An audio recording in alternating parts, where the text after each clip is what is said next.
Oui, Monsieur le Président, Monsieur le Vice-président, Madame la rapporteuse, tout d'abord, je pense que nous pouvons tous nous réjouir de la masse globale de cette compensation financière genevoise cette année.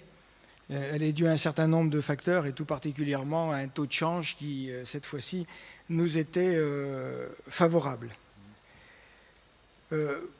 Je vous avais dit dans cette même enceinte, il y a quelques mois, ma désapprobation sur le fait de ne pas avoir opéré plus rapidement la réunion de répartition. Nous avons échangé un certain nombre d'arguments. Je crois que mutuellement, nous ne sommes pas convaincus. En tout cas, vous avez ensuite informé les communes du montant qu'elles devaient toucher. Je crois que c'était une chose qui était importante. Et à la réunion de concertation, vous êtes engagé, si le versement de la Confédération était plus rapide du canton de Genève, eh bien, à justement accélérer les choses. Je crois que c'est bien dans les périodes budgétaires que nous vivons.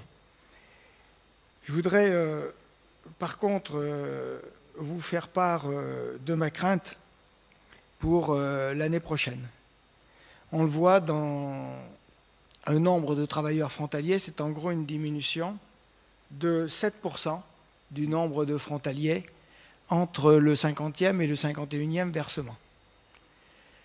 Et cette diminution du nombre de frontaliers est passée sous silence au niveau des chiffres, surtout par rapport au mode de versement de cette compensation financière genevoise. À savoir que ce que nous répartissons aujourd'hui pour 2021, c'est en réalité le dernier semestre 2019 recalculé et le premier semestre 2020, c'est-à-dire en début seulement de crise sanitaire, évalué.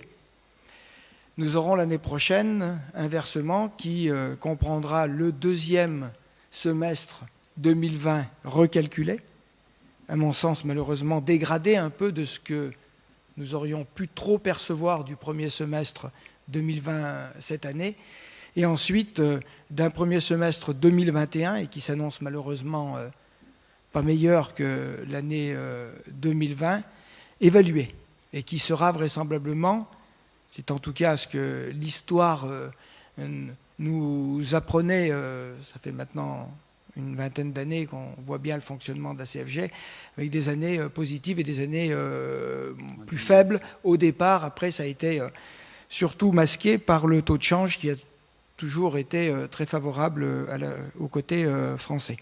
Donc je crois que ça, c'est une véritable difficulté. Donc comme nous avons pu l'évoquer en commission consultative, Monsieur le Président, si vous pouvez, avec votre collègue Christian Monteil de la Haute-Savoie, mais je sais que vous le ferez, être le plus présent possible auprès des instances genevoises pour essayer d'avoir le plus en amont possible des informations financières de façon à ce que les communes d'abord, mais également les deux intercommunalités concernées, eh bien, puissent se préparer à une diminution dont j'ai peur qu'elle soit assez massive pour l'année prochaine. Merci. Bien, merci Monsieur Larmanjat.